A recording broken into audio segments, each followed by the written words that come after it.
إحسان إلى يوم الدين أما بعد فقد قال الله تبارك وتعالى في كتابه المجيد والفرقان الحميد أعوذ بالله من الشيطان الرجيم بسم الله الرحمن الرحيم إنه من يشرك بالله فقد حرم الله عليه الجنة ومأواه النار وما للظالمين من أنصار رب اشرح لي صدري ويسر لي أمري واحلل عقدة من لساني يفقه قولي رب زدني علما إن أريد إلا الإصلاح ما استطعت وما توفيقي إلا بالله۔ آج کا جو پروگرام ہے اس کے لیے میں نے جو موضوع منتخب کیا تھا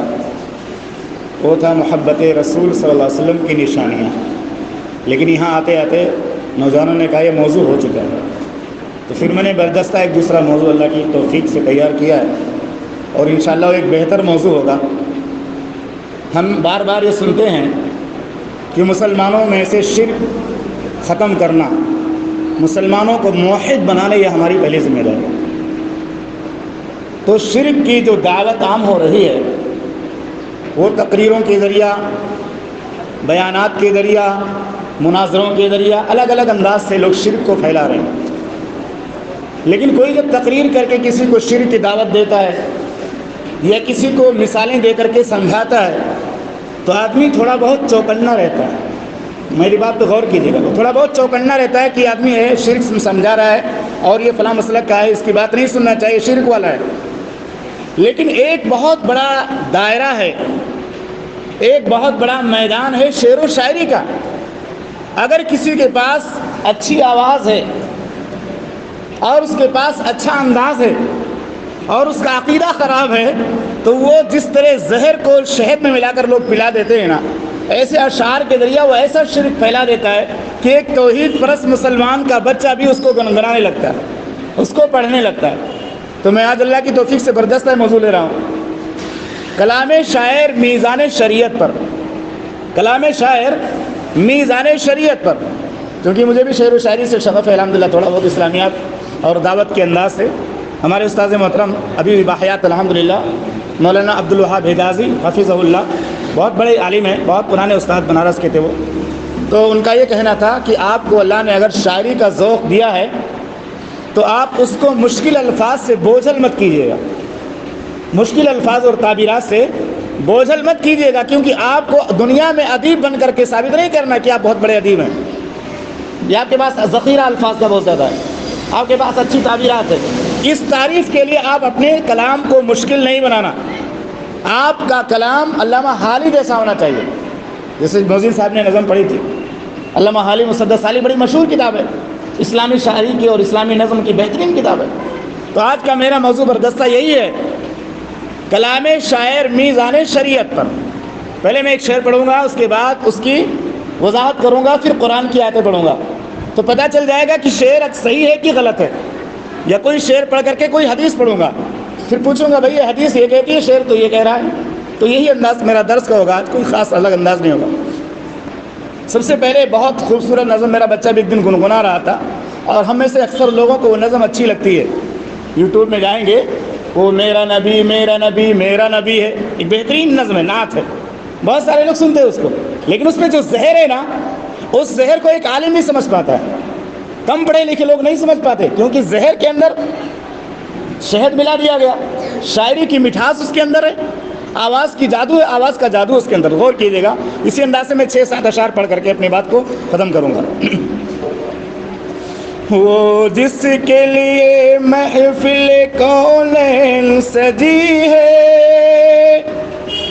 وہ جس کے لیے محفل کونین سجی ہے، فردوس بری جس کے وسیلے سے بنی ہے،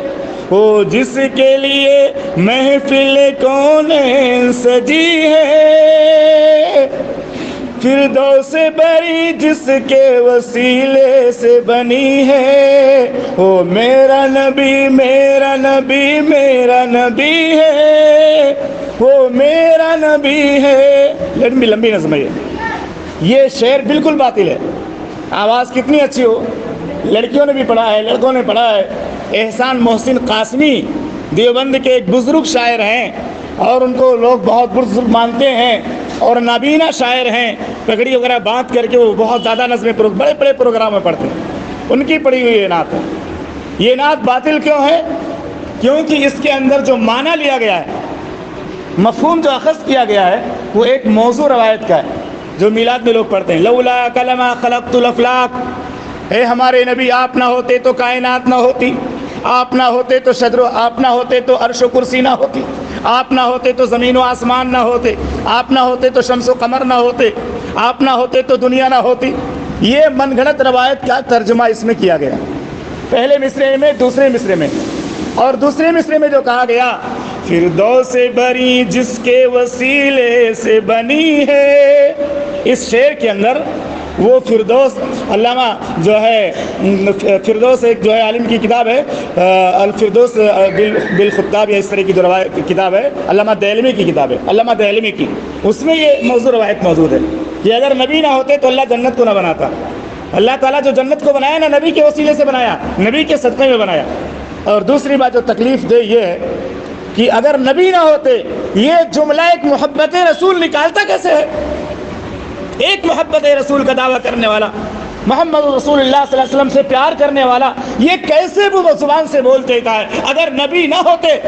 نبی نہ ہوتے بولنا ہی محبت رسول کے خلاف ہے۔ کوئی بیوی ہو، شوہر ہو، آپس میں جھگڑا ہو جائے، شوہر بولنے لگے میں تجھے طلاق دے دوں گا، بیوی کے اندر کیسی بھی نااتفاقی ہو لیکن وہ سیدھے راستے پر آنے کے لیے تیار ہو جائے، طلاق کا لفظ سن کر کے کہ اب یہ شوہر مجھے نہیں رکھے گا، اپنی بہت ساری غلطیاں تو اس نے کیا معافی مانگنے کے لیے تیار ہو جاتی ہے۔ یا بیوی اگر شوہر سے ناراض ہو جائے اور شوہر سے پیار کرتا ہو اور وہ بول دے میں کل سے تمہارے ساتھ نہیں رہوں گی، میں کل سے تمہارے ساتھ نہیں رہوں گی، میں جا رہی ہوں، میں خلا لے کر الگ ہو جاؤں گی، ایک شوہر کو تکلیف ہوتی کہ نہیں؟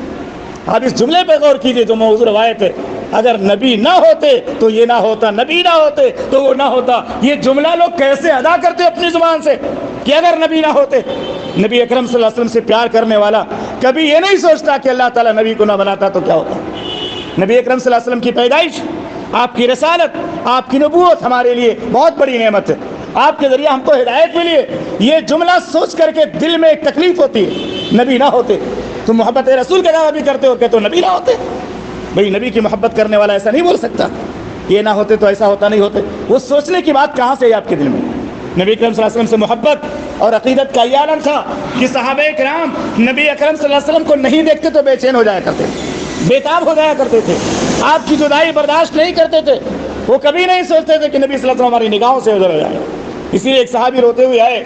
غمزدہ حالت میں آئے، اللہ کے نبی صلی اللہ علیہ وسلم نے دیکھا میرے صحابی غمزدہ ہیں، کہا کیوں اتنے مغموم ہو، پریشان کیوں نظر آتے ہو؟ کہ اللہ کے پیغمبر دنیا کی زندگی ہے،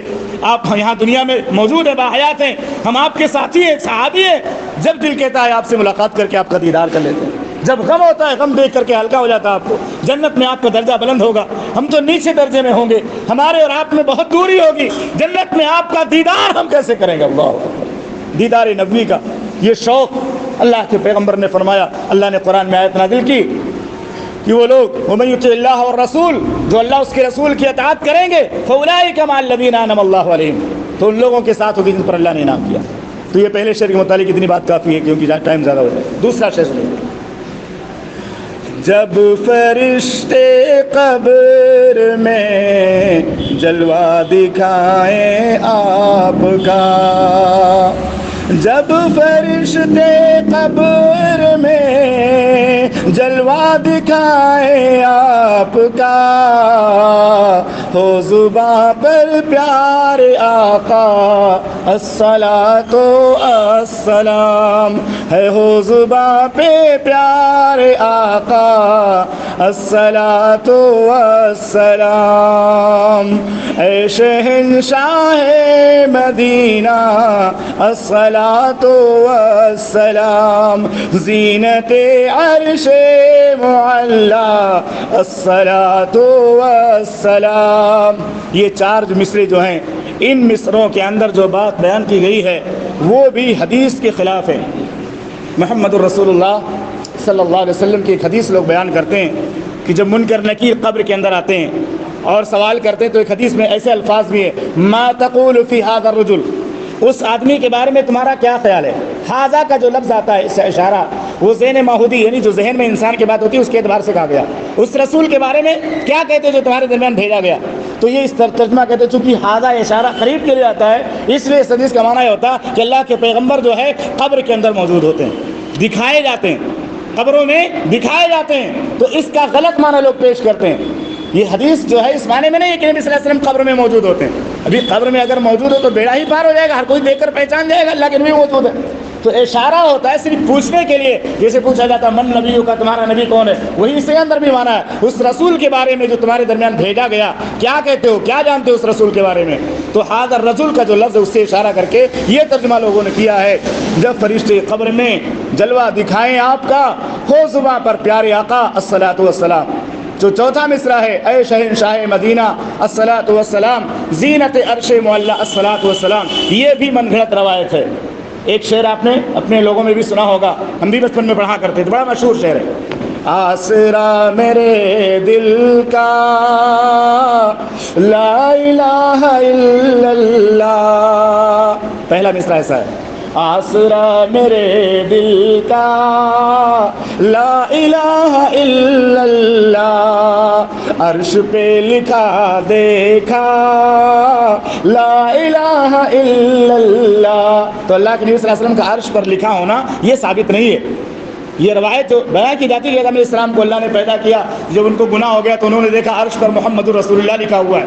یہ روایت بھی موضوع ہے، منگڑت روایت ہے۔ تو اس روایت کی بنا پر ان لوگوں نے ترجمہ کر دیا شعر میں کہ عرش پہ لکھا دیکھا لا الہ الا اللہ، زینت عرش معلی جو ہے الصلاۃ والسلام، یہ بھی منگڑت روایت ہے، یہ شعر بھی نہیں پڑھنا چاہیے، میں حدیثوں کی روشنی میں واضح کرتا ہوں۔ ایک پانچواں شعر ہے، دو تین شعر اور رہ گیا، وہی جو مستوی عرش تھا خدا ہو کر، وہی جو مستوی عرش تھا خدا ہو کر، اتر پڑا ہے مدینے میں مصطفیٰ ہو کر۔ یہ بھی باطل روایت ہے، یہ دعویٰ کر دیا کہ اللہ کے نبی صلی اللہ علیہ وسلم ہی وہ اللہ ہے، اللہ کے پیغمبر کو اللہ کا درجہ دیا، کہا جو عرش پر مستوی تھے پیغمبر وہ مدینے میں اتر گئے، تو بھی اللہ اور نبی تو ایک ہی ہو گئے، جو وہاں پہ اللہ تھے وہ نبی ہو گئے۔ تو یہ باطل روایت ہے، بہرحال اس کا موضوع بہت کڑوا ہے، بہت لوگوں کو برداشت نہیں ہوا، لیکن ہمیں اپنے لوگوں کو سمجھانا ضروری ہے، ہم کو سمجھنا ضروری ہے۔ اشعار کے اندر کتنا بڑا زہر بنا ہوا ہے کہ جو اللہ آسمان پہ تھا وہ مدینے میں اتر آیا، وہی جو مستوی عرش تھا خدا ہو کر، اتر پڑا ہے مدینے میں مصطفیٰ ہو کر۔ ایک شعر یہ ہے، یا الہی رحم فرما مصطفیٰ کے واسطے، یا الہی رحم فرما مصطفیٰ کے واسطے، یا رسول اللہ کرم کیجئے خدا کے واسطے۔ یہ واسطہ جو ہے یہی غیر مناسب چیز ہے، غلط چیز ہے۔ پہلے میں کیا کہا گیا، یہ دونوں مصروں میں شرک اور توحید کو گڑبڑ کر دیا ہے شاعر نے۔ کس کا شعر ہے سب جانتے ہیں، یا الہی رحم فرما مصطفیٰ کے واسطے، پہلے میں بھی شرک ہے، نبی صلی اللہ علیہ وسلم کی ذات اور وسیلے کو وسیلہ بنانا، آپ کی شخصیت کو وسیلہ بنانا یہ خود ہی صحیح نہیں ہے، اللہ کے نبی صلی اللہ علیہ وسلم نے اس سے منع کیا، انما استغاث باللہ، اللہ سے استغاثہ مانگو، نبی صلی اللہ علیہ وسلم کے ذات اور وسیلے سے دعا مانگنا جائز نہیں ہے، تو نبی کسی کی ذات کو وسیلہ بنانا جائز نہیں ہے۔ اس اعتبار سے پہلا مصرع غلط ہو گیا، کیونکہ کہہ رہا ہے یا الہی رحم فرما مصطفیٰ کے واسطے، اور دوسرے مصرع میں پلٹ دیا، کیا کہا ہے، یا رسول اللہ کرم کیجئے، پہلے میں تو اللہ کو بلایا گیا۔ کتنا صریح شرک میرے بھائی، دیکھو لوگوں کو برداشت نہیں ہوا لیکن صریح شرک اس میں موجود ہے، یا الہی رحم فرما مصطفیٰ کے واسطے، یہ بھی شرکیہ جملہ ہے، کیونکہ اللہ کہ خطاب کیا گیا اللہ کو، لیکن وسیلہ کس کا لیا جا رہا ہے، محمد صلی اللہ علیہ وسلم کی ذات کا، مصطفیٰ کے واسطے۔ اور دوسرے شعر کے اندر اللہ کو چھوڑ کر محمد رسول اللہ صلی اللہ علیہ وسلم سے مدد مانگی جا رہی ہے، یا رسول اللہ کرم کیجئے خدا کے واسطے، نعوذ باللہ من ذالک۔ ایک مرتبہ اللہ سے دعا مانگ رہے، نبی کو وسیلے میں پیش کر رہے ہیں، اور ایک مرتبہ جو ہے رسول اللہ صلی اللہ علیہ وسلم سے دعا مانگ رہے ہیں اور خدا کو وسیلے میں پیش کر رہے ہیں۔ کتنی بڑی جو ہے جرأت ہے، کتنی بڑی گستاخی ہے اللہ رب العالمین کی شان میں کہ ایک مرتبہ اللہ سے دعا مانگتے، وسیلے میں نبی کو پیش کرتے، اور اسی مصرے کے بعد دوسرے مصرے میں اللہ کے پیغمبر سے مدد مانگ رہے ہیں، اللہ کے پیغمبر سے دعا کر رہے ہیں اور وسیلے میں اللہ کو پیش کر رہے ہیں۔ نعوذ باللہ، وسیلے میں اللہ کو پیش کرنا یہ کتنی بڑی توہین اور گستاخی ہے۔ اللہ نے فرمایا لئن اشرکت لیحبطن عملک، اے ہمارے پیغمبر اگر آپ نے شرک کیا تو آپ کا عمل برباد ہو جائے گا۔ ابراہیم علیہ السلام قیامت کے دن اپنے باپ آزر کو نہیں بچا پائیں گے،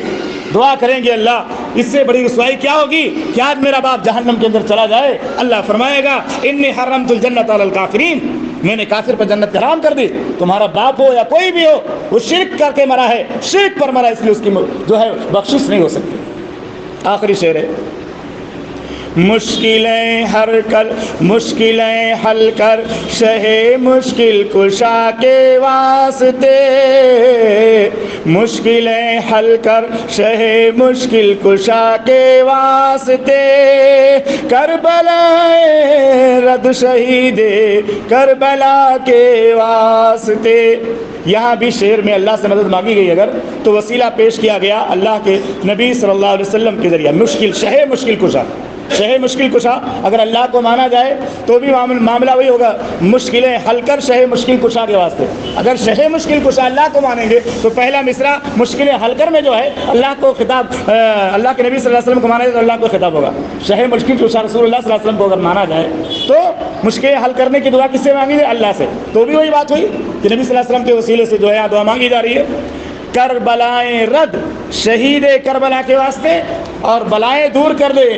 حسین رضی اللہ عنہ کے واسطے۔ شہید کربلا میں سب سے پہلے شہید وہی مانے جاتے ہیں، شہادت حسین کربلا کے سب سے بڑے شہید وہی ہیں، تو حسین رضی اللہ عنہ کی ذات کا وسیلہ لیا گیا۔ یہ چند اشعار میں نے بیان کیے ہیں اور اس کا مفہوم میں نے برجستہ جو بھی میرے ذہن میں آیا بیان کیا، اور میری گزارش ہے کہ اس طرح کا جب درس ہو تو اندر کی آواز صرف رکھی جائے، باہر کی آواز نہ کھولی جائے، کیونکہ ہمارا مقصد پیغام کو سمجھنا اور سمجھانا۔ اپنے لوگوں کو اگر یہ پیغام سمجھ میں آ جائے گا تو ہم اس کو بڑی آسانی سے لوگوں کو سمجھا سکتے ہیں۔ اشعار کے ذریعہ بھی تم جو شعر پڑھ رہے ہو اس کی یہ آیت کے خلاف ہے، تم جو شعر پڑھ رہے ہو فلاں حدیث کے خلاف ہے، تو اس طرح دعوت اگر ہوگی تو انشاءاللہ زیادہ دور تک جائے گی۔ لیکن اگر ایک ساتھ اس کو چاہیں گے کہ عروج پر پہنچ جائے تو زیادہ تیزی کے ساتھ جو چیز چلتی ہے نا اس کو لوگ روک لگا دیتے ہیں۔ اللہ سے دعا ہے کہ اللہ تعالی ہماری اس مجلس کو قبول فرمائے، توحید کی جو محبت ہے وہ باقی رکھے، ایمان کی غیرت کو باقی رکھے، محبت رسول کو باقی رکھے، اور ہمارے تمام چھوٹے بڑے گناہوں کو درگزر فرما اور ایمان کے ساتھ موت نصیب فرما۔ جزاکم اللہ خیرا۔ السلام علیکم ورحمۃ اللہ وبرکاتہ۔